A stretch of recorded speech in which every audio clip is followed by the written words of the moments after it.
Praise the Lord for this day. Hallelujah. Glory to God. Isang maganda at mapagpalang araw po muli sa ating lahat at samahan niyo po ako sa ating pagbubulay-bulay ng salita ng Panginoong Hesukristo. Amen. Today, get ourselves ready, always ready. Prepare ourselves to be a sanctuary, pure and holy sa gawain po ng Panginoong Hesus. Amen. Hallelujah. Filled with God's love. Ang tema po natin ay tayo ay puno ng pagmamahal ng Panginoong Hesukristo. Sa Ephesians 3:9, ganito po ang sinasabi. May you experience the love of Christ, though it is too great to understand fully, then you will be made complete with all the fullness of life and the power that comes from God. Amen. Hallelujah. Ang pagmamahal po talaga ng Diyos ay mahirap, yung bang hindi natin kayang matarok dahil napakalalim ang pagmamahal niya. Isang uri ng pagmamahal na hindi sumusuko. Isang uri ng pagmamahal na mahirap ipaliwanag dahil nga sa kalaliman ng pag-ibig ng Panginoon, yung bang yung hindi mo ma-describe dahil sa lalim nito, dahil sa kabutihan nito.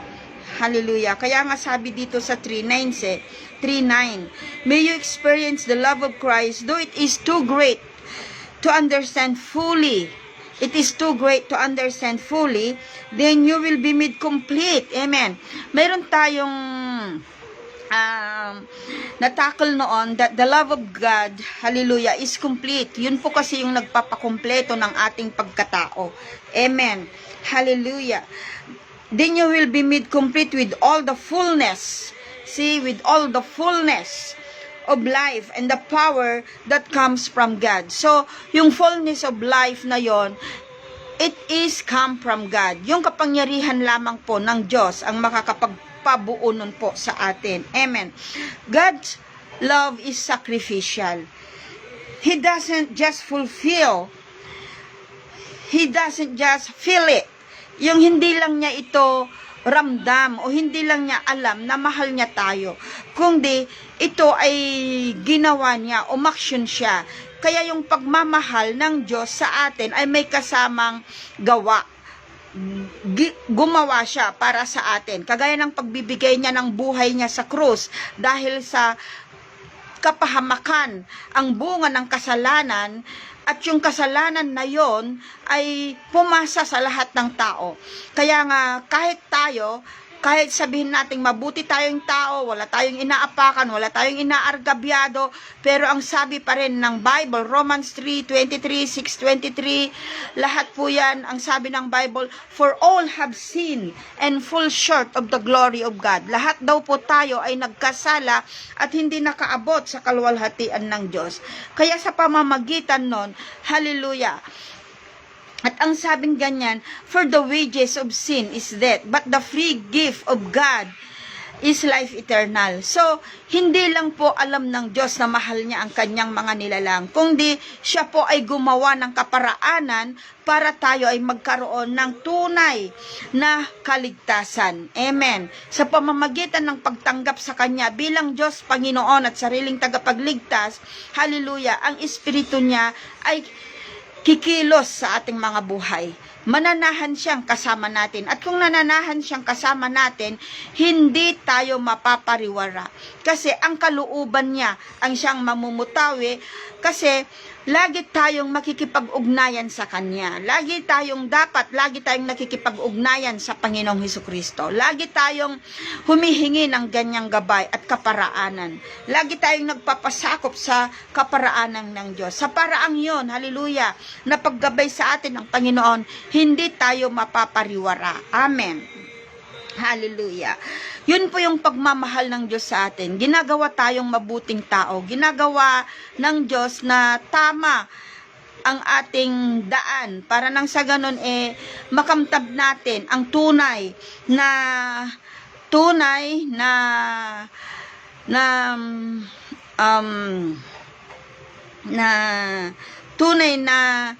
buhay tunay na kapuspusan ng buhay na siya niyang kalooban.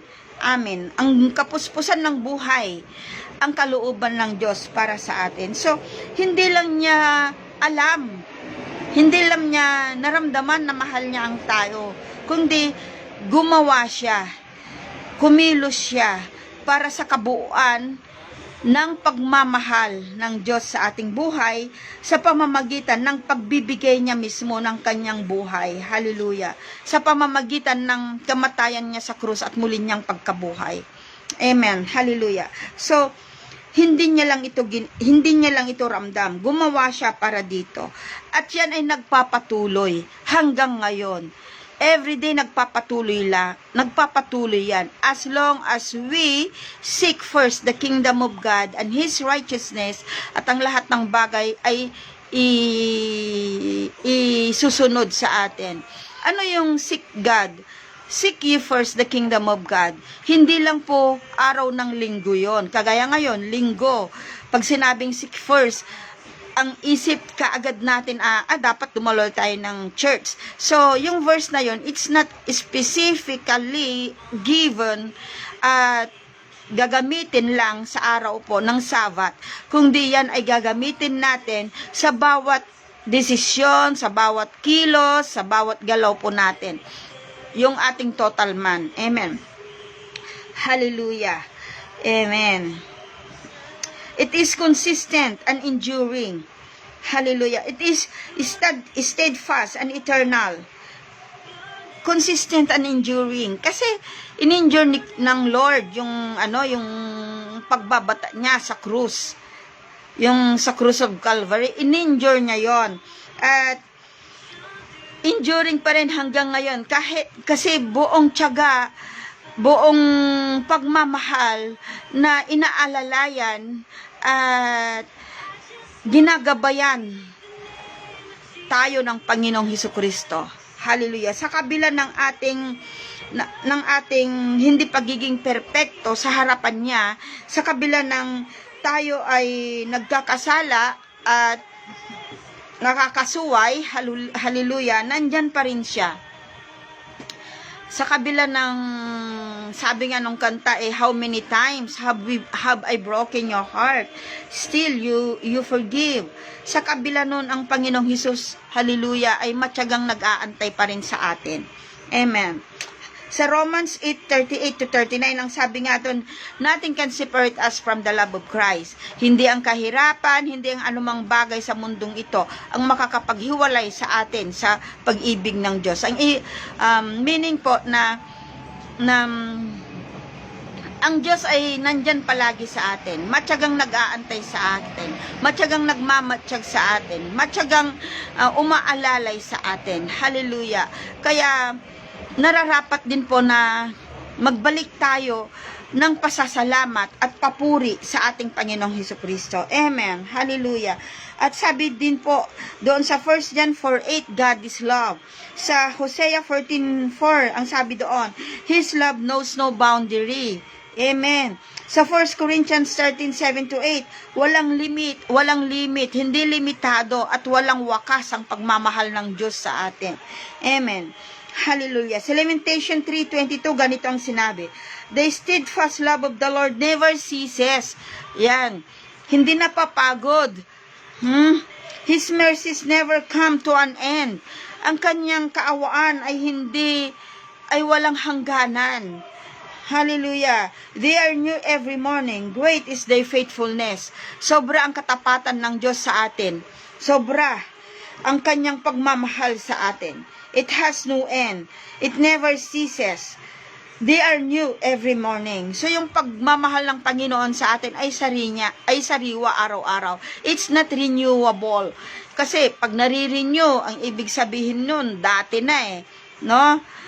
Bagamat noong una pa lang ay minahal na tayo ng Diyos, ngayon patuloy na minamahal tayo ng Diyos at yung pagmamahal at katapatan niya ay sariwa. Ang ibig sabihin, yung lakas, yung force, yung tibay ng pagmamahal ng Diyos sa atin ay sariwa araw-araw.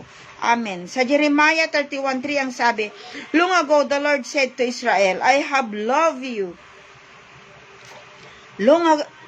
Long ago, the Lord said to Israel. Sino po yung Israel na yan? We are the living Israel. Amen. Ano ang sabi ng Diyos sa mga Israelites na kagaya natin? I am a spiritual Israelite. Pag mayroon na po tayong relasyon sa Panginoon, hallelujah, we are the spiritual Israelite. Hallelujah.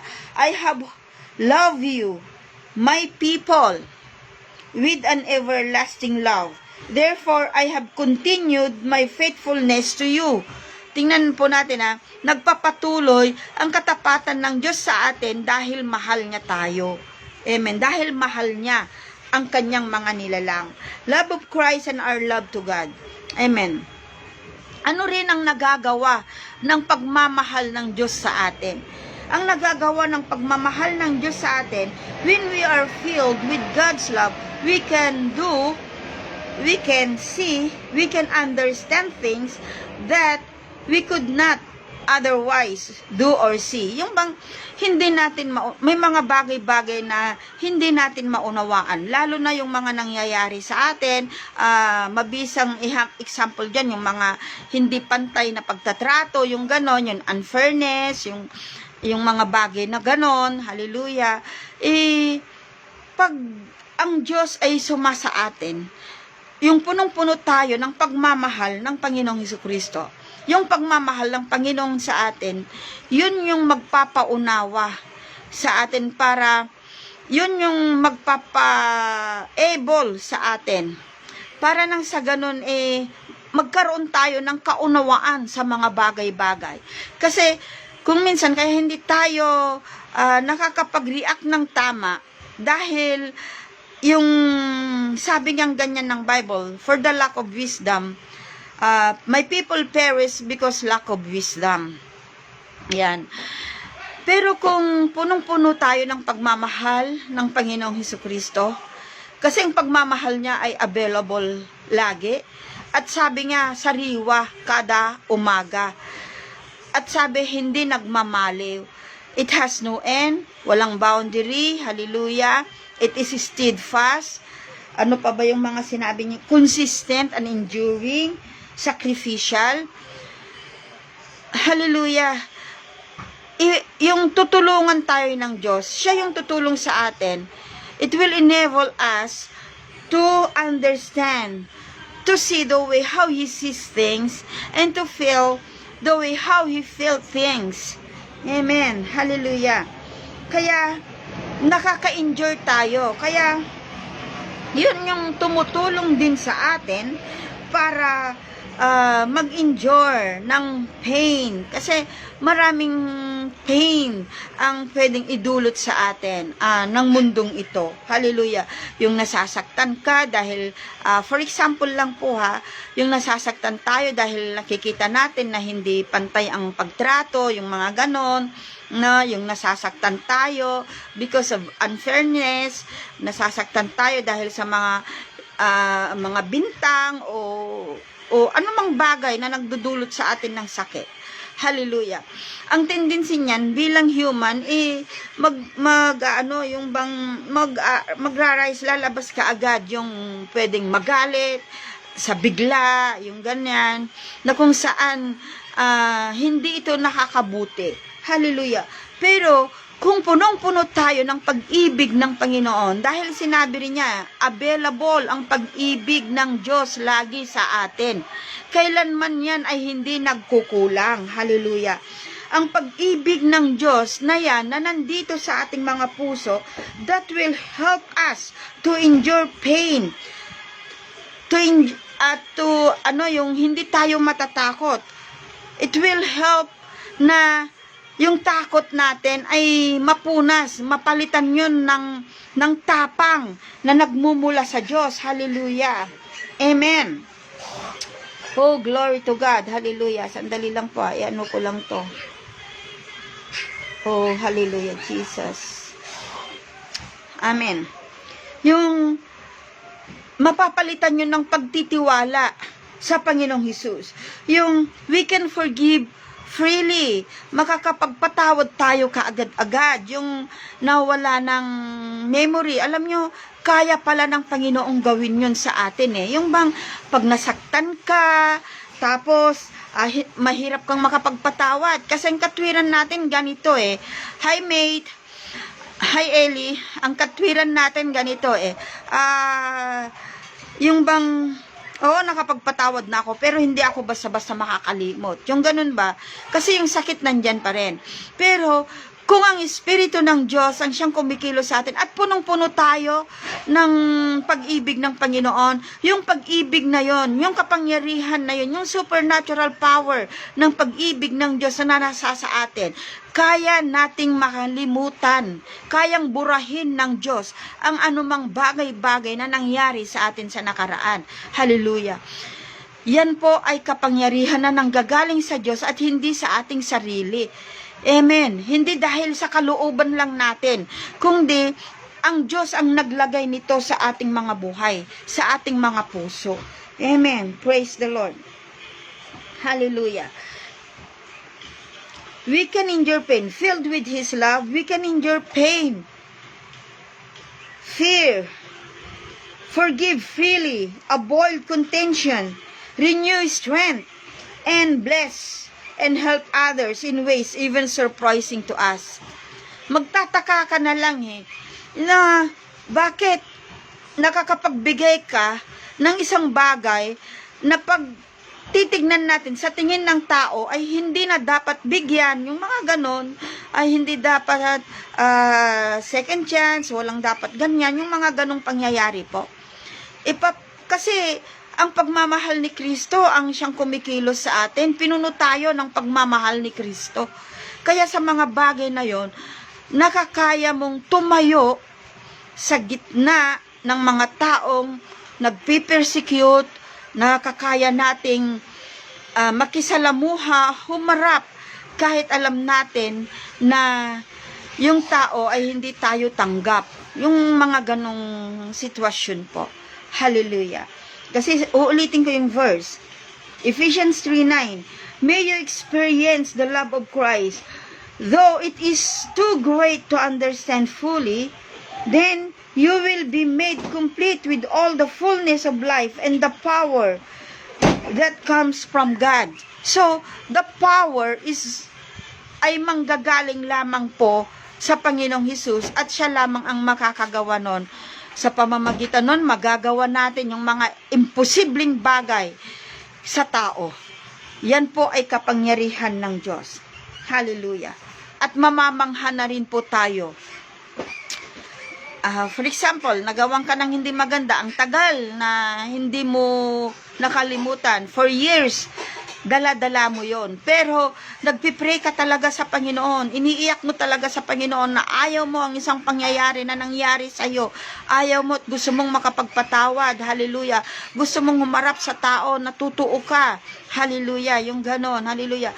Magagawa po ng Diyos yan. Mamamangha ka na lang sa sarili mo. Oo, hindi makalimutan o maaring ganito po. Alam nating may nangyari in the past. Pero, maging yung pangyayaring yon ay mabubura sa isip mo. At maging yung sakit ng dulot ng pangyayari ay hindi mo na mararamdaman. At parang walang nangyari. Parang isang pelikula lang na pinanood mo, tapos nakalimutan mo yung istorya ng pelikula. Parang ganun lang po yun. Hallelujah. At yan po ay posible talaga. Nangyayari po talaga yon. Walang imposible sa Panginoon. At tanging kapangyarihan lang ng Diyos ang makakagawa po nun sa atin. Oh, glory to God. Hallelujah. Sandali lang po. Glory to God. Amen.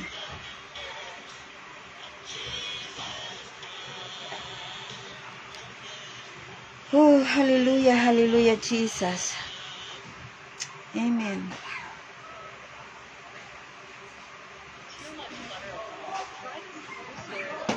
Glory to God. Inano ko lang po yung ano. Amen. Hallelujah. Love of Christ and my love to Him. Una, pinag-usapan natin yung pagmamahal ni Kristo sa atin na sobrang hindi natin kayang maturok. Ang sabi sa mga nabasa nating verses, talaga naman yung bang walang makapaghihiwalay sa atin. God is love. His love knows no boundary. It has no limit. It has no limit. Hallelujah. It has no end. Amen. Hallelujah. Tapos ginagawa tayong perfect, ginagawa tayong buo, hallelujah. Ginagawa tayong mabuting tao. Yan ang pagmamahal ni Kristo. Sandali lang po, anuhin ko lang po yung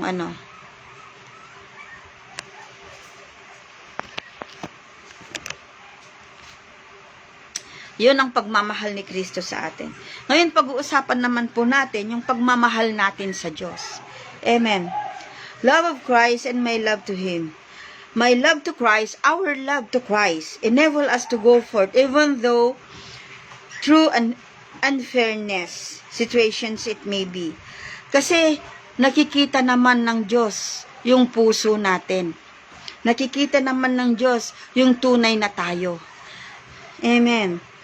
At tapos, hallelujah, yung motibo natin, nakikita ng Panginoon yan. So, we must keep our motives pure in serving God. Amen. Hallelujah. Kasi yung paglilingkod natin ay patungkol sa Panginoong Hesukristo lamang. Hindi po patungkol sa atin. Kasi kung patungkol sa atin, ang ating paglilingkod sa Diyos, syempre, ganito po yon. For example, patungkol po sa akin. Syempre, ano yung gusto ni Lina?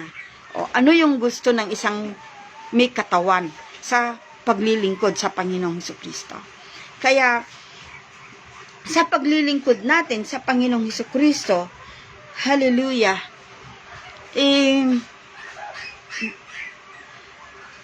dapat po buo ang ating puso. Buo ang ating motibo. May malinis tayong hangarin. At pag ganun po, yung paglilingkod natin sa Panginoong Hesus, it will be rewarded and it will be acknowledged ng Panginoong Hesus mismo. Amen.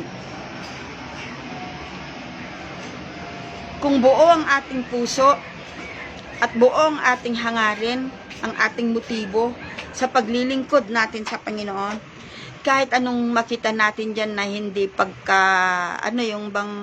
hindi pagkapantay-pantay, kahit anong nakikita natin na parang questionable sa atin, hallelujah, hindi tayo mai-stop nun. Kasi sa paglilingkod, ang Diyos ang ating tinitignan. Tayo ay naglilingkod sa Diyos at hindi sa tao. Ang Diyos ang ating binibigyang kaluguran. Siyempre, kung ang Diyos ang ating binibigyang kaluguran, mayroong mga may cash din yan. Ang ibig kong sabihin, parang sa pelikula, sinong mga cast nito, yung ganon. Siyempre, mayroong bida at mayroong kontrabida, ganon. So, dapat po, huwag tayong nakatingin sa tao. Dapat sa ating paglilingkod sa Panginoong Hesus, hallelujah, nakatingin tayo sa Panginoong Hesus. Huwag nating pabayaan na yung puso natin ay mabahiran ng anumang nakikita natin sa paligid. Ang tignan natin ay kung papaano nakatingin ang Diyos sa ating kapwa, kung papaano minamahal ng Diyos ang ating kapwa, at ang ating papel po doon ay ilapit sila at palakasin. Ilapit sila sa Panginoon at palakasin sila. Amen. Hallelujah. Purihin ng Diyos.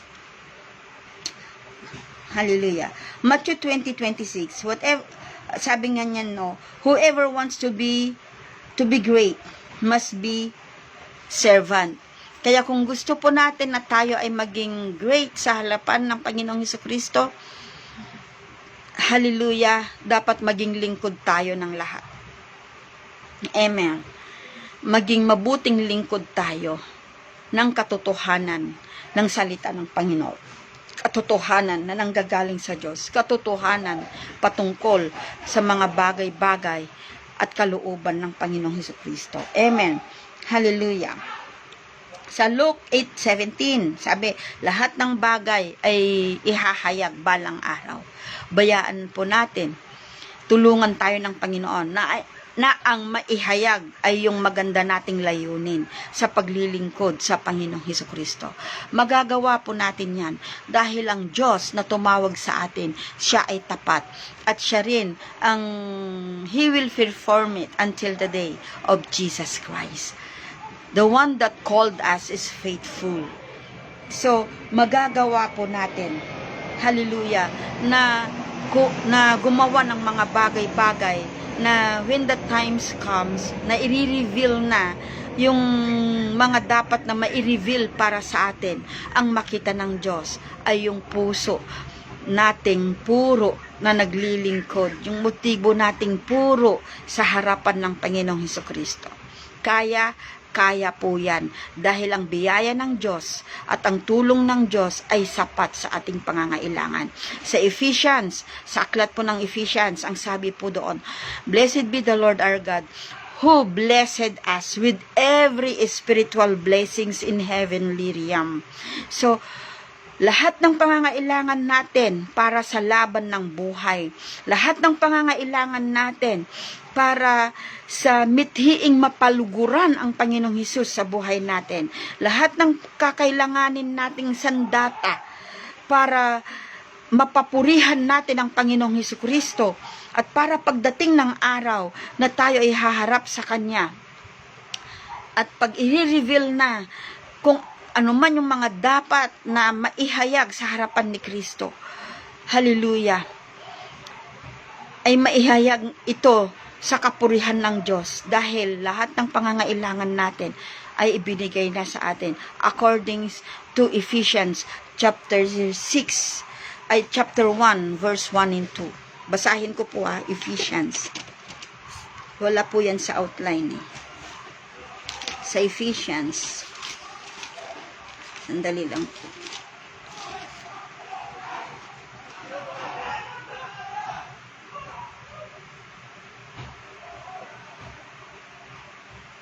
Ito po ang sabi doon.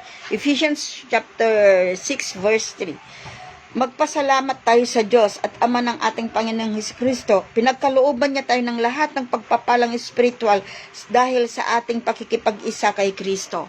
Amen. Lahat ng pagpapalang espiritual.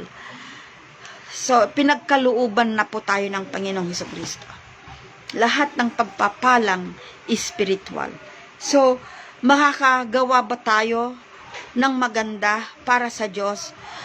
Posible ba na maging buo ang motibo natin sa ating paglilingkod sa Diyos? Posible po yun dahil pinagkalooban na tayo ng Panginoon ng lahat ng pagpapalang espiritual para gamitin po natin ito. Yan lang po ay makikita natin dito po sa Bible, sa 66 books po ng Bible. Lahat ng pangangailangan natin. Kailangan natin ng courage, kailangan natin ng malinis na puso, anumang gabay spiritual ang kailangan natin. Hallelujah. Kalakasan, nandyan ang salita ng Panginoong Hesukristo. Amen and amen. Hallelujah. Alam niyo po dito sa sa John 21 15 to 19. John 21:15 to 19. Basahin ko po sa John 21:15 to 19.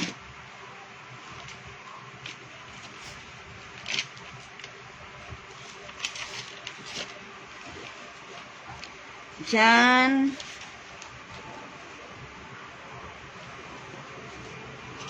sandali lang.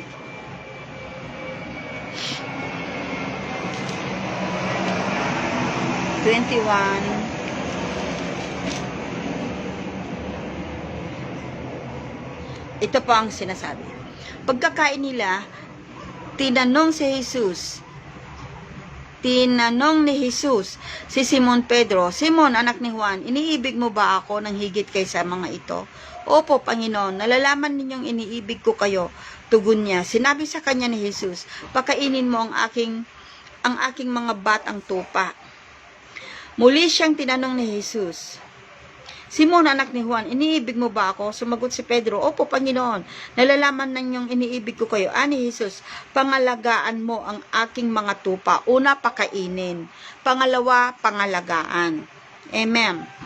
Pangatlong ulit na tinanong ni Jesus, Simon, anak ni Juan, iniibig mo ba ako? Nalungkot si Pedro, sapagkat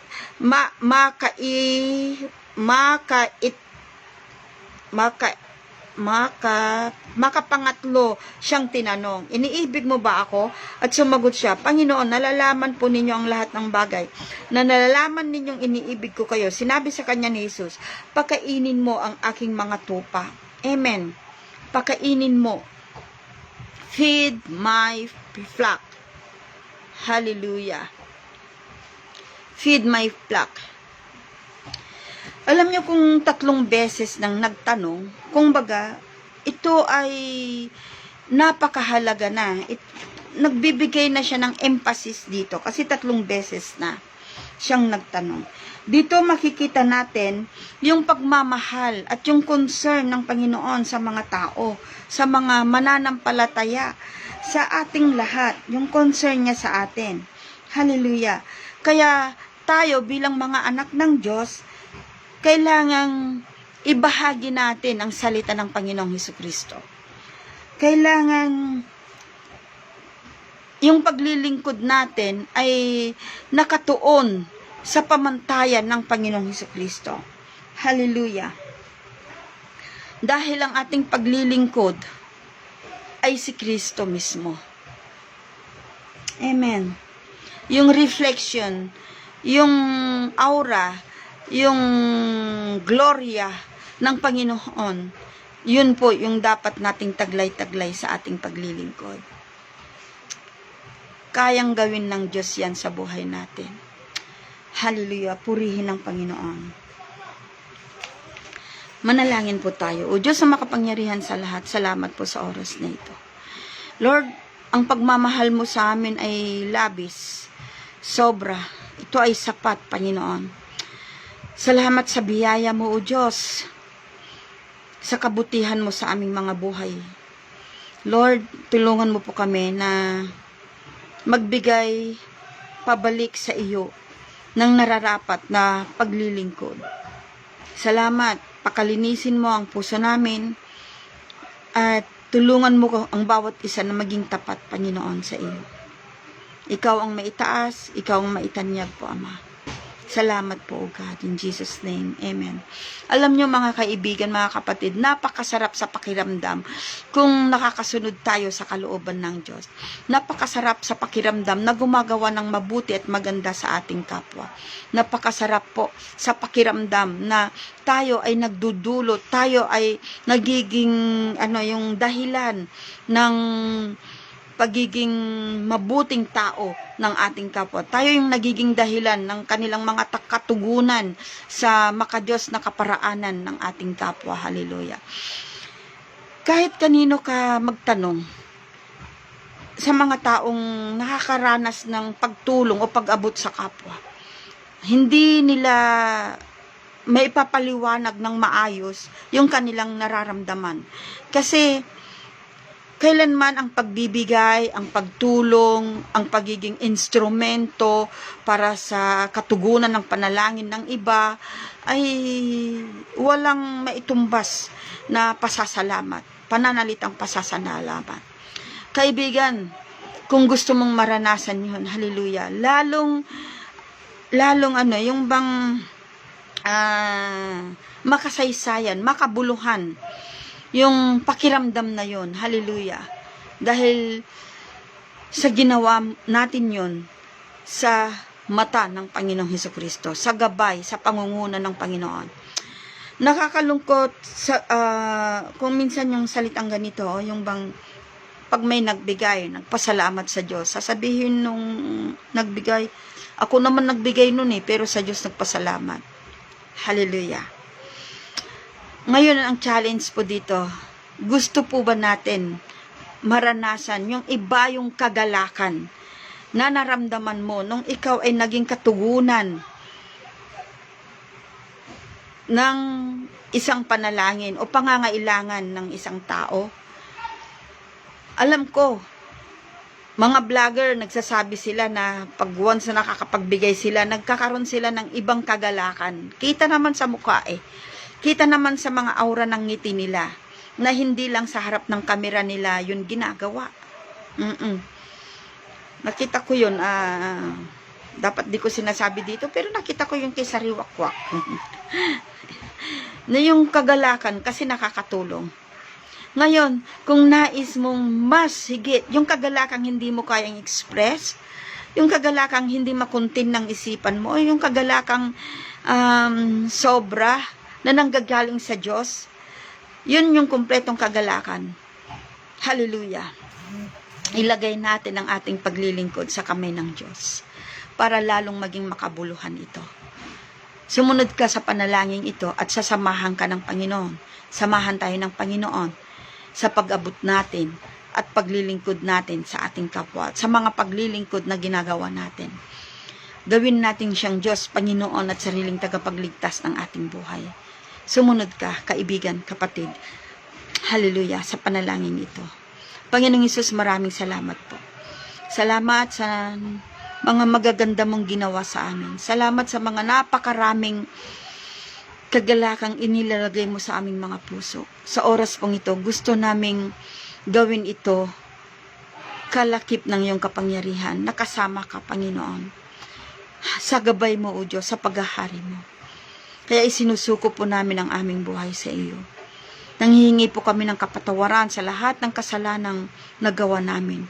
Maging sa paglilingkod namin o maging sa pagbibigay namin na hindi tama ang motibo. Patawarin mo po kami. At sa oras pong ito, gusto naming gawin ng nararapat sa kaparaanan mo, sa gabay at patnubay mo at sa pagsama mo para sa iyong karangalan lamang, Panginoon.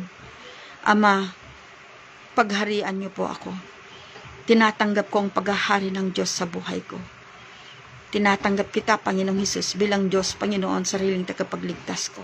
Mula sa oras na ito, lahat ng aking gagawin, Lord, ay naaayon na lamang sa iyong kaparaanan. Salamat sa iyo ang papuri in Jesus' name. Amen. Hallelujah. Kung ginawa mo ang panalangin na yan, asahan mo na ang Diyos ay sasama at kikilos sa buhay mo. At lalong magiging makabuluhan ang bawat pagtulong at paggawa mo, paglilingkod mo para sa ating kapwa, para sa tao. At ginagawa natin ito higit sa lahat sa Panginoong Hesus. Maraming salamat po at hanggang bukas po muli. God bless.